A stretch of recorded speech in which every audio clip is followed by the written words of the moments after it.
Depuis le dégel des relations entre Cuba et les États-Unis, amorcé en 2014, la société cubaine s'ouvre timidement. Mais la parole, elle, se libère à La Havane. Dans la rue, la critique du régime se fait désormais plus forte. Les Cubains dénoncent un régime répressif qui restreint leurs libertés individuelles et mate les opposants politiques. Si certains Cubains sont radicalement opposés au système, d'autres artistes et entrepreneurs essaient de composer avec le régime pour moderniser leur société. Les hommes d'affaires américains, eux, cherchent à se positionner sur ce nouveau marché prometteur. Dans l'ensemble, les Havanais sont d'accord sur une chose, ils veulent préserver l'identité de leur ville et ne pas l'offrir à un capitalisme effréné. Le reportage de Martha Pessina.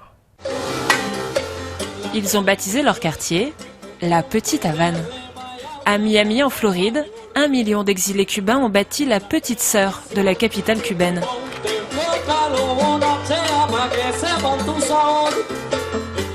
Aujourd'hui, ils peuvent enfin rêver à un retour.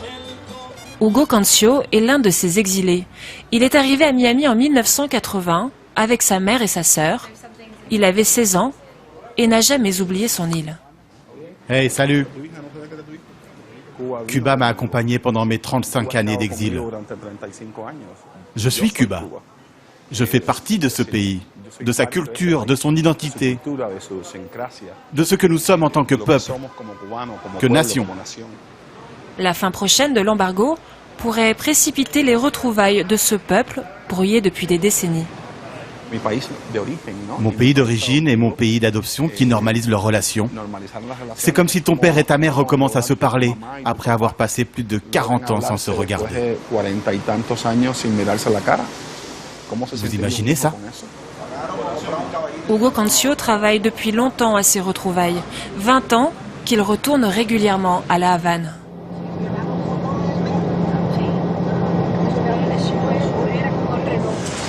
Aujourd'hui, ces voyages sont de plus en plus fréquents. Hugo Cancio est homme d'affaires.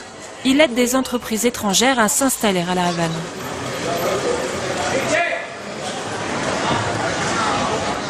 Comment voulez-vous qu'un Cubain se sente quand il retourne dans son pays? C'est une grande joie d'être ici.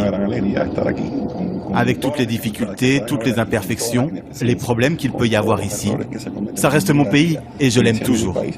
Et c'est pour ça que je suis là, car ce n'est pas parfait. Le décor semble figé depuis la Révolution. Le changement pourtant est bien réel. Depuis le rapprochement avec l'ancien ennemi américain, la transition est en marche. La Havane ne sera peut-être bientôt plus la même. Aujourd'hui, Hugo Cancio se rend à un événement qui attire des hommes d'affaires du monde entier. Depuis que les États-Unis ont desserré l'étau économique, la foire de La Havane connaît une affluence record. Hugo Cancio est devenu l'incontournable intermédiaire cubano-américain. Bonjour Hugo, c'est bon de te voir. Tous ces mecs ont besoin de nourriture pour les touristes et ce sont eux qui pourraient acheter nos tracteurs. Si tu peux nous les présenter, ça nous aiderait vraiment. Pas de problème, oui. Ces deux industriels américains souhaitent importer des tracteurs adaptés au modèle d'agriculture cubain. Être impliqué dans la croissance de Cuba, observer Cuba qui reprend une place au sein de la communauté internationale, c'est ce que je trouve intéressant. Ça va aider l'économie cubaine, la stimuler. Ça va aider les fermiers qui n'auront plus à cultiver la terre avec des animaux. C'est une idée géniale et ça va marcher. Aujourd'hui, le monde entier veut venir à La Havane. L'année dernière, près de 9 milliards de dollars ont été investis par des entreprises étrangères. C'est 2 fois plus qu'il y a 10 ans. Hugo Cancio a ses entrées auprès des autorités cubaines et américaines. Son carnet d'adresses est rempli de contacts au plus haut niveau. Regardez, voici l'ambassadeur des États-Unis, Monsieur De Laurentiis, un très bon ami à moi. Comment ça va? Ça va, merci. On se voit plus tard? Est-ce que je peux vous poser une question? Non, pas aujourd'hui. Les autorités américaines font encore profil bas. Depuis la réouverture de leur ambassade en juillet dernier, les hommes d'affaires se positionnent, mais l'embargo interdit toujours officiellement le commerce avec Cuba.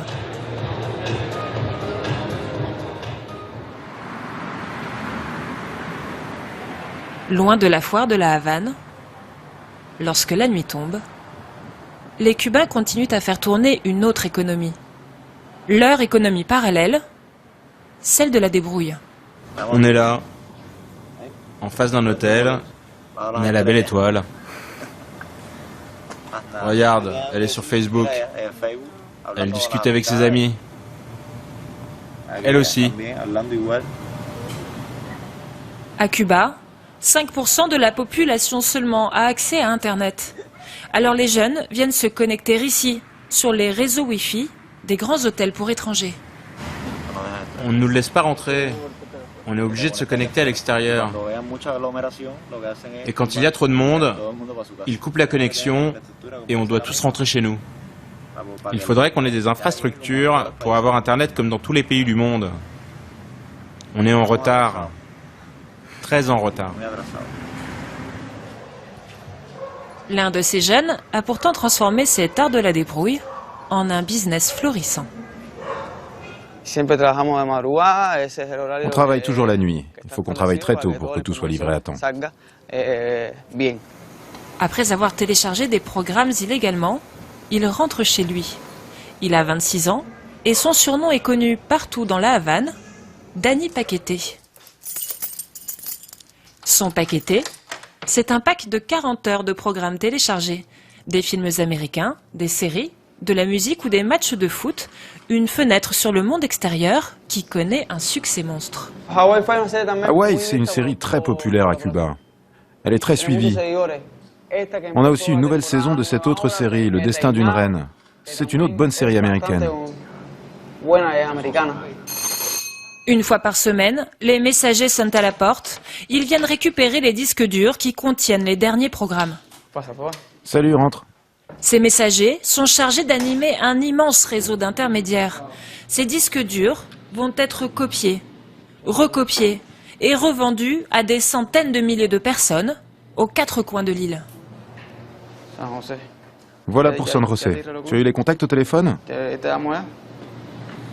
Le paqueté est aujourd'hui consommé par plus de la moitié de la population cubaine.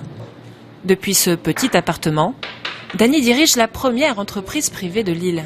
Elle emploie 45 000 personnes et rapporterait 1,5 million de dollars par semaine. Pour que le gouvernement continue à tolérer cette affaire à la limite de la légalité, Dani sait ce qu'il a à faire, respecter les limites.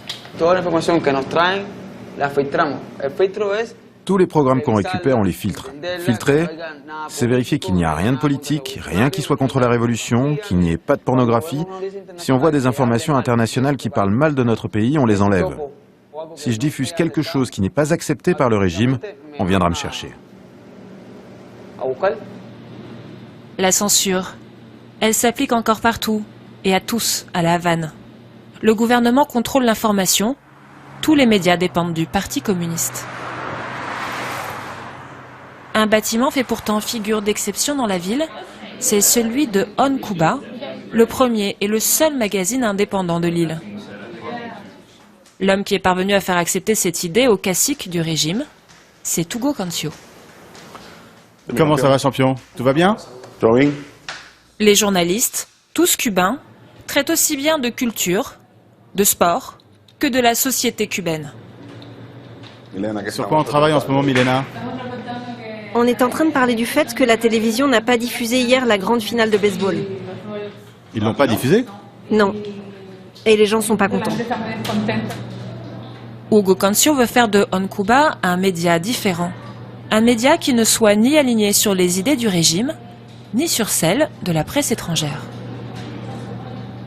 Avec On Cuba, on veut faire du vrai journalisme, basé sur des faits réels qui se produisent à l'intérieur du pays, sans défendre un camp ou un autre, une idéologie ou une opposition.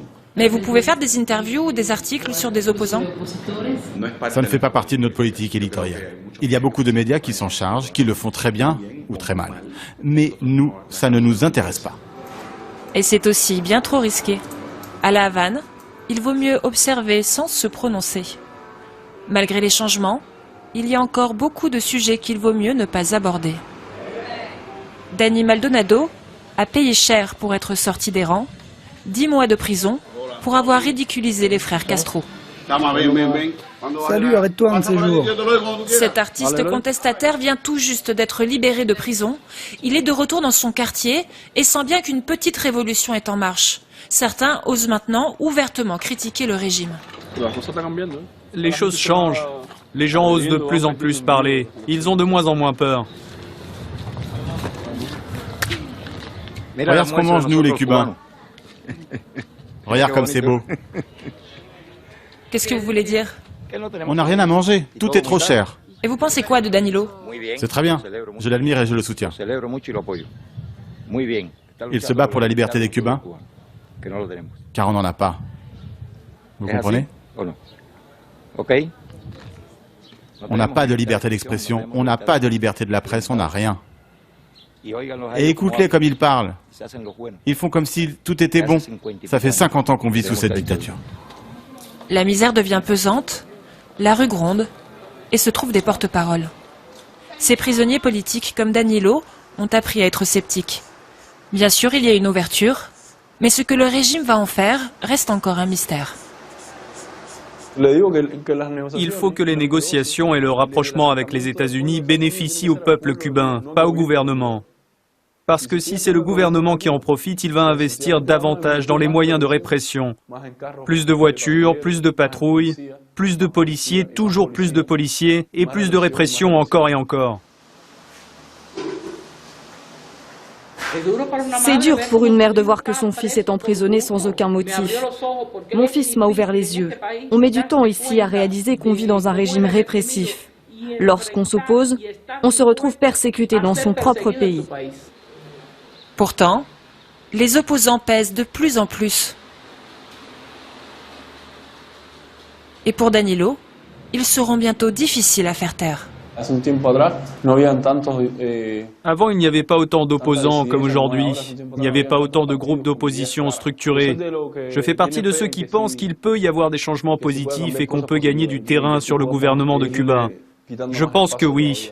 Je ne sais pas si ça va se produire dans 2, 3 ou 5 ans, ou si c'est déjà en train de se produire. Peut-être qu'on ne s'en rend pas encore compte parce qu'on est en plein dedans. Ce sont peut-être les artistes qui contribueront à changer le visage de la Havane. Il existe aujourd'hui un espace de liberté pour eux. Le bâtiment appartient au ministère de la Culture, mais la Fábrica del Arte repousse doucement et irrémédiablement les limites de ce qu'il est possible de diffuser. Diesly Jiménez est chargé de gérer cet équilibre délicat. Ce qu'il y a derrière vous, par exemple, c'est un peu subversif, non? C'est l'œuvre d'un artiste qui travaille beaucoup sur la thématique des militaires. Et ça veut dire beaucoup à Cuba de s'intéresser aux militaires? Il s'est toujours intéressé à ce thème. Ce n'est pas nouveau de pouvoir exposer quelque chose de subversif comme cette œuvre? C'est toi qui dis que c'est subversif. C'est juste le discours de cet artiste. Art plastique, mode, théâtre, cinéma, une nouvelle génération d'artistes est en train de se faire sa place. La jeunesse de la Havane, elle, se met à rêver qu'elle vit dans une capitale comme une autre. C'est un espace où il y a un certain degré de liberté. On voit ici les changements qui se produisent. Et c'est accessible à tout le monde. Pas seulement aux étrangers, mais aussi aux Cubains, qui peuvent rencontrer des gens d'autres pays et échanger des idées. Le problème, c'est que la jeunesse va avancer, tu comprends? La jeunesse, elle avance.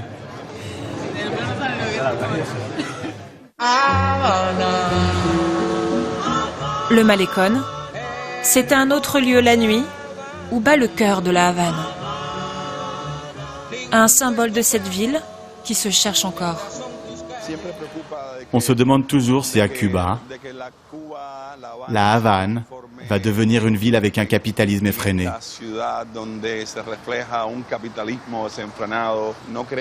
Mais je ne crois pas qu'on va laisser la Havane se transformer en ce qu'elle n'est pas. Dans le futur, il n'y aura pas bientôt 200 McDonald's et 150 Burger King. Il y a une magie dans cette belle ville. Je ne sais pas vraiment la déchiffrer, mais je crois que je sais la défendre. Il faut faire attention à elle. Et la Havane restera la Havane. La rhétorique de la confrontation entre le régime communiste cubain et le capitalisme américain rythme depuis toujours la vie à la Havane. Hugo Cancio et d'autres espèrent que la ville trouvera son propre chemin, une sorte de troisième voie à la cubaine. Regardez Code 24, on se retrouve juste après la pause. À tout de suite.